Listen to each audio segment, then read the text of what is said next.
자, 그럼 이제 본격적으로 우리 1.11 사태에 대해서 한번 얘기해 보도록 하죠. 1.11 사태.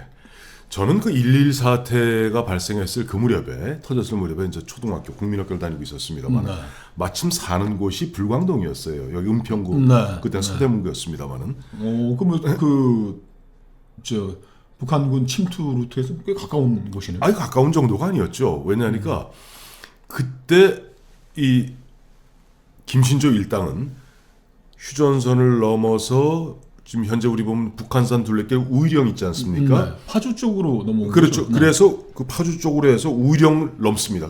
얼마 전에 한 2, 3년 전에 이제 겨우 다시 문을 열었죠. 그 우이령 고개를 넘어서 승가사로 해서 삼오바이 이로 해서 드디어는 보면 세검정을 지나서 청와대를 내리치게 됩니다. 그렇죠. 그러다 보니까 군인들이 막 동원돼 갖고 전 좀 지금 기억이 생생해요. 우리 저 불광동에 살고 있는데 우리 집에 오니까 어느 날 뭐 트럭들이 오고 막 군인 젊은 막 군인들이 와서 완전 무장하고 이게 뭡니까 이게 위장 이걸 하고 막 와서 막 왔다 갔다 하니까 동네 우리 어머니를 포함한 동네 아주머니들이 갖다가 큰 솥단지 걸어놓고 그 막 고기국 끓여갖고 군인들한테 갖다 이렇게 뭐 대접해주고 격려해줬던 뭐 그런 기억이 납니다만은 그때 우리 군들은 6.25 때 쓰던 M1 소총 쓰고 있었죠. M16이 아니었죠 그 당시. M16은 베트남에 나가 있던 군인들은 M16, M16을 썼습니다만은 그 당시 대한민국 국군들은 2차 세계대전에 쓰던 M1, 그렇죠. 칼빈 소총을 썼죠. 참 열악한 분위기인데 아까도 말씀드렸습니다만은 그 당시 김신조 일당 31명은요 한 사람 한 사람이 람보입니다. 그렇죠. 세계적인 특수부대인 뭐 미국의 네이비 실이나 델타 포스, 그린베레, 그다음에 뭐 보면은 등등등 특수부대 있지 않습니까? 우리 대한민국에도 뭐 특전사도 있고 또 특전사보다 더한 부대들도 있죠. 뭐 돼지 부대다. 다음에 뭐 무슨 뭐 HID다. 뭐 이런 부대들이 있습니다만은 아마 그들을 갖다가 능가할 정도로 막 그렇죠. 사람들이 왔던 특수부대 거죠. 이름이 그 당시 1,2,4군 부대로 통칭되고 우리한테 알려졌죠. 그렇죠. 1, 2, 4, 0, 1, 2가 그러니까 김신조가 이제 체포되어서 기자회견하는데 소속은 했더니 1, 2, 4, 0 부대입니다. 여기 내려온 목적은 박정희 모가지를 따라왔습니다. 국민들의 충격을 주었죠. 큰 충격을 줬죠. 네. 이 1.1 사태 아까도 말씀드렸습니다만은 베트남에서는 캐산 전투, 또 대한민국에서는 1.1 사태예요. 근데 그게 우연의 일치입니까? 아니면은 뭐 김일성하고 저쪽 호지명하고 뭐 서로 전화 통화라도 했나요?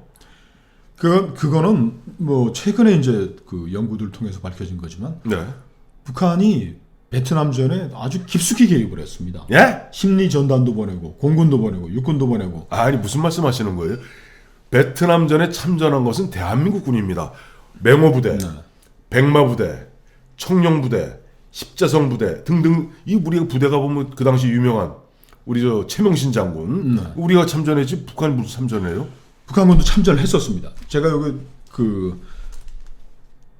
국방부 군사편찬 연구서란에서 나온 북한의 베트남 전쟁 참전이라는 책이 작년 봄에 나왔습니다. 2017년 3월에. 그러니까 이게 보면 뭐 개인이 일방적 주장하는 것이 아니라 대한민국 국방부가 보면은 상당히 깊이 자료 연구를 해서 만든 거죠. 그러니까 제목이 북한의 베트남 전쟁 참전입니다. 그래서 북한은 1968년 그 월맹 정규군이 어떻게 움직인다라는 액션 플랜을 정확하게 알고 있었던 것이죠. 그래서 북한의 김일성은 두 가지 판단을 했던 것 같습니다. 4개 사단이 캐산에서 미 해병대를 포위 섬멸 작전을 벌이고 남베트남 전역에서 10만에 가까운 정규군, 비정규군이 포함된 무장봉기가 있으면 미국은 이 수렁에서 절대 발을 뺄 수가 없다. 두 개 전쟁할 수 없다. 라는 그런 확신이 있었고 그렇기 때문에 아시겠지만 1.1 사태뿐만이 아니죠. 이틀 뒤에는 원산 앞바다에서 푸에블로 정보 수집함을 납치했었죠. 그렇죠. 그리고 그해 같은 해 1월에는 울진 삼척에 130명의 람보 특공대들을 내려보냈던 겁니다.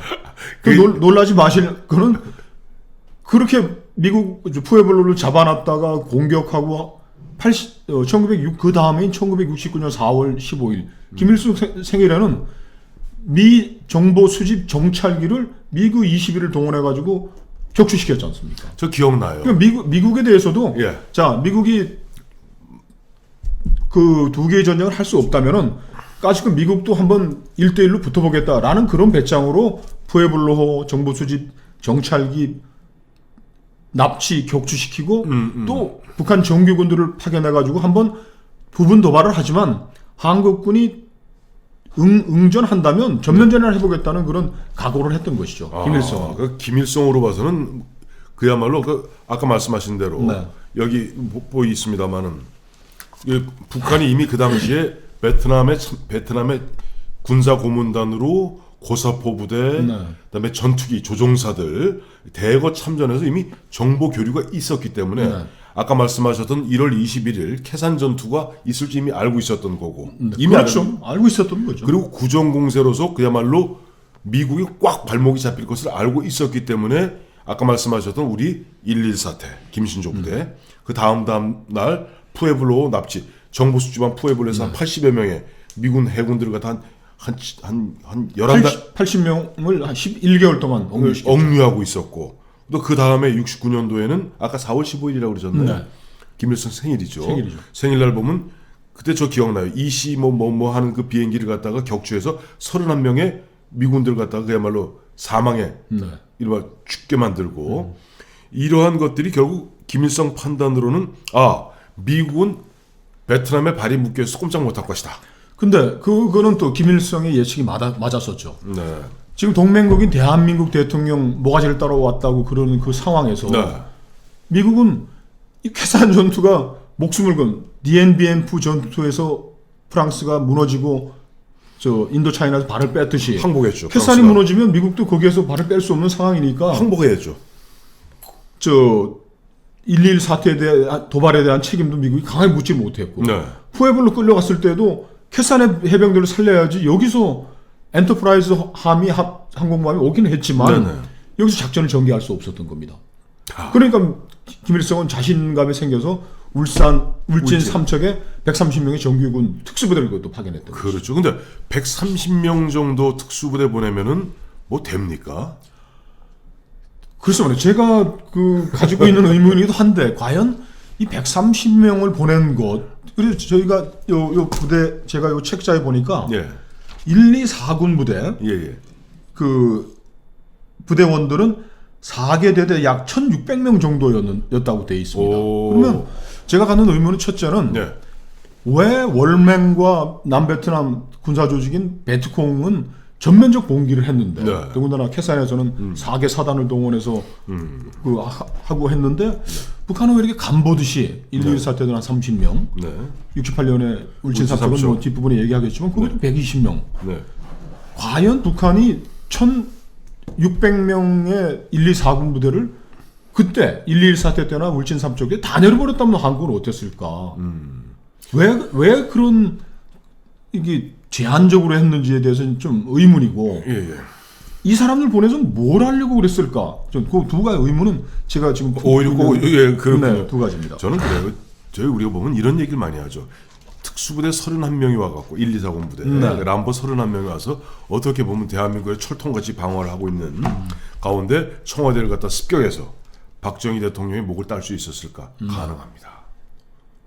가능합니다. 네. 오사마 빈 라덴 때 당시 저 실이라고 그러죠. 네이비 실의 팀 6 팀이 이름과 대부그루로 합니다. 25명이에요. 25명이 파키스탄까지 들어가서 아니. 그렇죠. 25명이 가서 들어가서 오사마 빈 라덴 딱 사살하고 옵니다. 네. 그리고 2001년이던가요? 2001년이죠. 그 아프간 전쟁 벌어졌을 때 그때 보면은 어떤 일이 벌어졌냐니까 아프간을 갖다가 그 미 이제 육군 공정단이죠. 그린벨의 5개 팀. 그린벨은 1개 팀이 12명입니다. 5개 팀이 그 산악 지역 안에 아프간이 그렇죠. 높은 아니 그 사람들 말 타고 다니면서 그 이른바 반정부 불평 분자들을 모아서 이른바 게릴라 게릴라 조직화를 합니다. 그렇죠. 그러면 60명이 게릴라를 조직해 갖고 그 갖고 결국 카불을 한 달 만에 점령해요. 그러니까 김일성이 처음에 31명 보내서 박정희 대통령을 갖다가 암살하려 했던 시도. 그해 11월에 보면 울진 삼척에 130명은요. 130명이 온 게 아니라 130개 중대가 온 겁니다. 그렇죠. 130개 중대. 15명이 한 팀으로 된 8개 팀을 보냈다는. 네, 8개 팀이면 정확히 8개 여단을 보는 거나 마찬가지입니다. 그들의 전투력으로 봤을 때는. 그래서 기억하시겠습니다만은 그 당 이승복 어린이 있지 않습니까? 이승복 어린이만 죽은 게 아니에요. 근데 참 이승복 어린이 합니다만은 이승복 어린이가 59년생으로 살아있으면 올해가 60입니다. 참 이거 돌아가신 분한테 뭐 네. 제가 웃어서 그렇습니다만 그래서 그들 입장에서는 김일성 입장에서는 뭘 만들려고 그랬냐니까 울진 삼척에 소비에트를 만들려고 그랬던 거예요. 네. 이른바 그람시 아시죠? 네. 그람시. 네. 이탈리아 공산당. 이 초대 당수죠. 저 1920년 초대 당수. 그 그람시가 했던 게 유명한 그 진지론입니다. 그러니까 진지를 구축하고, 즉 소비에트를 구축하고 그 주변의 사람들 갖다가 하나하나 모아서 자 너희들 봐라. 지금 보면 정부가 이렇게 하니까 자 우리는 우리 저 조선민주주의 인민공화국 이렇게 낙원이다. 자 우리들 낙원에 여기서 분점을 하나 세우자. 만약에 울진 삼척에 소비에트가 섰다고 생각을 해보세요. 아까 캐산 때 보면 군대가 쭉 빠졌다면서요. 네. 대한민국 군대가 쭉 빠지게 됩니다. 그렇죠. 130명이 거기서 소비에트를 만들고 거기 있는 불평불면자들을 갖다가 모아서 소비에트를 만들고 이른바 반정부 투쟁을 벌이기 시작하면은 무장투쟁이죠. 그렇죠. 그러면 이 일선에 있던 부자가 빠지게 됩니다. 그럼 뭐가 되죠? 텅 빕니다. 그때 전면전 내리치는 거예요. 김일성은 나름대로 뭐 그 사람의 그렇죠. 김일성으로서는 네. 68년, 69년의 움직임을 보면 이제 혁명의 만족이다. 만족이죠. 이제 우리가 꽉 찼죠. 이때 더군다나 저 베트남이 홀로를 타고 있으니까 네. 우리가 여기서 모닥불이라도 지펴서 밤 좀 구워 먹어야 되겠다. 그렇게 밥을 구워 먹어요. 예. 밤을 구워 먹을 생각을 한 거겠죠. 예. 근데 네. 저는 늘 그 생각을 해요. 68년에 대한민국이 적화될 수도 있었겠다. 그렇죠. 만약에 호지명과 보구엔 지압처럼 담대하게 네. 뭐 1600명의 1, 2, 4군 부대뿐만이 아니고 한 10,000명 정도를 쪼개가지고 한 2,000명씩 나눠서 우리의 주요 거점 도시 5개에서 다 죽더라도 네. 그 보낸 10,000명이 다 죽더라도 한번 했더라면은 과연 그 우리 대한민국이 그때 존립할 수 있었겠느냐. 못 버텼어요. 근데 130명이 왔던 울진 삼척 소비에트 건설. 네. 그러니까 모택동이 국共내전하면서 벌였던 뭐 연안 그렇죠. 소비에트, 서금 소비에트 네. 이런 것들처럼 될 수가 있을 텐데 결과적으로 왜 실패했나요? 저는 이게 참 보면은 두 가지로 봐요. 1.1 사태 때 박정희 대통령 목을 따라왔다 그래서 31명이 내려와서 31명 중에서 보면 28명을 사살합니다. 한 명이 체포되고 또 한 명은 올라가고 한 명은 저 나중에 보면 그 다음 얼마 있다가 저 임진강 물이 풀리니까 시체로 떠올랐어요. 한 명이 올라간 사람이 그 박재경 대장이라는 그 기억하시죠? 귤 들고 왔던 귤 아니 송이죠. 이러시면 요즘 귤로 아니 잠깐만 김영환 평론가 네. 요즘 귤로 좀 재미 좀 보시다 귤 하는데 그때 알겠습니다. 김정일이 살아 있을 때 네. 김정일이가 저 김대중 대통령에게 그 당시 뭐 고맙다고 저 송이 7버섯 송이 보내지 않았어요? 그때 그걸 들고 왔던 사람이 박재경 대장인데 김신조 씨의 증언에 의하면은 그 박재경이 1, 2, 4군 부대 멤버 중에 하나이다라는 그런 증언인데 어쨌든 그럼 왜 뭐 그건 그렇게 됐다 칩시다. 그럼 울진 삼척에 소비에트를 건설하러 온 사람들이 왜 실패했는가? 1.1 사태 직후에 박정희 대통령 3가지 조치를 취합니다. 첫 번째가 싸우며 일하사면서 바로 그 유명한 향토 예비군을 창설합니다. 박 대통령 뭐라고 그랬냐니까 자 우리가 그놈들이 이렇게 저렇게 상한 무장 봉기하고 이렇게 게릴라들이 올 때마다 우리 정규군을 갖다가 내보내 갖고는 자칫 잘못하면 우리 전선이 무너질 수가 있다. 그렇기 때문에 군대 갔다 온 그 군대에서 다 총 쏘는 거 다 배우고 다 했던 이런 사람들로서 향토 예비군을 만들자. 그리고 200만만 만들면 된다. 그래서 그의 향토 예비군을 창설합니다. 그리고 실제 이 향토 예비군들이 혁혁한 공을 세웁니다. 이 저 울진 삼척 그 공비들을 갖다 그때 공비라고 그랬어요. 게릴라 람보 형들 토벌하는데 두 번째는 주민등록증 제도를 만들었습니다. 그래서 주민등록증 제도를 만들어서 전국을 통일해서 그야말로 샅샅이 보게 되는 것이죠. 세 번째는 고등학교, 또 대학교의 교련 교육하는데 무엇보다 중요한 것은 바로 1.1 사태 직후에 1.1 사태라는 것은요. 우리가 6.25 전쟁 때 휴전한 지 15년밖에 안 됐을 때입니다. 그렇죠. 그러니까 많은 사람들 보면은 그 6.25 전쟁 3년 동안 북한 괴뢰군들, 그때 괴뢰군이라는 표현 썼습니다만은 북한군들이 저질렀던 만행에 대해서 그야말로 이를 들들 갈고 있을 때예요.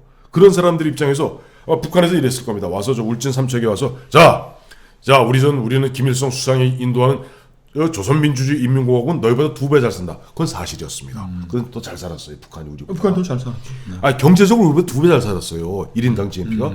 자, 여기는 우리는 낙원이다. 자, 일하고 싶을 때 일하고 일 안 해도 된다. 근데 공평하게 나눠준다. 그러면 다 따라올 줄 알았어요. 그런데 6.25 전쟁을 통해서 우리 대한민국 국민들에겐 철저한 반공의식이 있었던 겁니다. 그 호시맹과 지압 장군은 성공했고 네. 김일성은 실패한 한 가장 큰 원인은 내부 호응 동조자가 없었다는 거예요. 그렇죠. 저 베트콩이라는 것 자체가 뭐 거의 뭐저 5만에서 뭐 10만 넘어가는 병력을 유지하고 있었고, 그렇죠. 그게 조응을 해서 큰 싸움을 벌어지고 캐산에서는 정규전이 벌어지고. 그런데 우리는 파견됐던 130명이 나름대로 소비에트를 건설하기 위해서 주민들을 상대로 선전 선동 사상교육을 했지만 이들이 고립돼서 포위가 됐고 완전 그 다른 포위됐죠. 지역에서 아무런 호응이 없었기 때문에 네. 사그러들고 실패하게 됐다. 이렇게 봐야 돼. 정확한 표현이고 이때 띵동 네. 띵동 네. 띵동 우리 사자성 코너 있지 않습니까? 이럴 때 사자성 한번 쓰겠습니다. 이런 걸 줄탁동기라고 합니다. 네, 줄탁동기. 우리 김영환 평론가 1997, 8년경에 당시 자민련 취재받은 조선일보 기자 때 그 당시 김종필 총재죠. 자민련 총재가 썼던 말이 10년 희호로 써서 아주 유명해진 말이 바로 줄탁동기. 줄탁동기가 뭐냐니까 이 달걀 결 안에 있는 병아리가 나오려면은 안에서 병아리는 톡톡톡 쫓고 우어만 힘이 부족하죠. 우에서 애미닭이 톡톡톡 쳐주면은 거기서 딱 달걀이 깨진다는 얘기 아닙니까? 껍질이. 그렇죠. 네. 그러니까 김일성 입장에서는 내려와서 가장 그 당시 낙후되었던 울진 삼척에서 그런 식으로 보면 민중봉기를 유도하고 게릴라화 시켰으면은 줄턱 동기가 될 줄 알았는데 우리 대한민국 국민들의 반공의식이 너무 강했던 겁니다. 그게 그 한마디로 얘기하면 이승복 어린이 9살짜리 이승복 어린이의 나는 공산당이 싫어요. 이게 뭐 상징적인 의미가 있죠. 상징적인 의미가 실패는 결국 우리 내부에 동조자가 없었다는 거니까. 네. 그 6.25가 끝나고 네. 박헌영 남로당 네. 당소했던 그 양반이 북에 올라와서 이제 외상을 했는데 네. 김일성에게 확신을 줬던 게 그거 아닙니까? 남도당이 봉기할 것이다. 북한 정규군이 침공을 하면은 네. 곧 이어서 내부에서 우리 남로당 세력들이 네. 동조할 거기 때문에 네. 이거는 뭐 승리를 장담할 수 있다라고 이제 얘기를 했는데 네. 결국 남로당의 호응이 없었죠. 없었죠. 그래서 북한군이 3일 동안 서울 점령 이후에 멈춰섰고 네.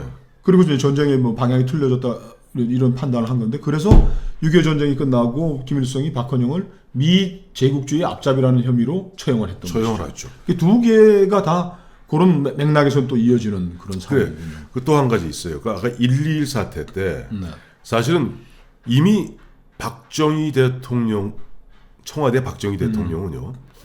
이른바 후라이판 위에 얹혀진 고기였습니다. 네.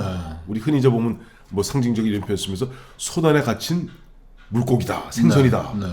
도마 위에 올라있는 생선이다. 어떤 점에서 그런 아니 평가를 할수 있나요? 이미 보면 그 당시 1.1 사태 때 얘들이 이제 보면 자하문 청운동 자하문을 통과해서 경복고등학교 앞까지 내려와서 종로경찰서 그 당시 최규식 총경하고 교전을 벌이고 그 다음에 쫙 밀국을 사살하고 쫙 내려와서 궁정동 앞까지 옵니다. 궁정동은 안 가니까 뭐 거의 앞 거기서 보면 거의 한 300, 청와대와. 한 200m, 300. 그 담만 넘으면 끝난 거예요. 네. 그런데 거기서 운명적으로 우리가 다 알고 있는 또 국민들로부터 참 지독히도 미움도 많이 받은 그분의 이름이 여기에서 나오게 됩니다. 전두환 중령.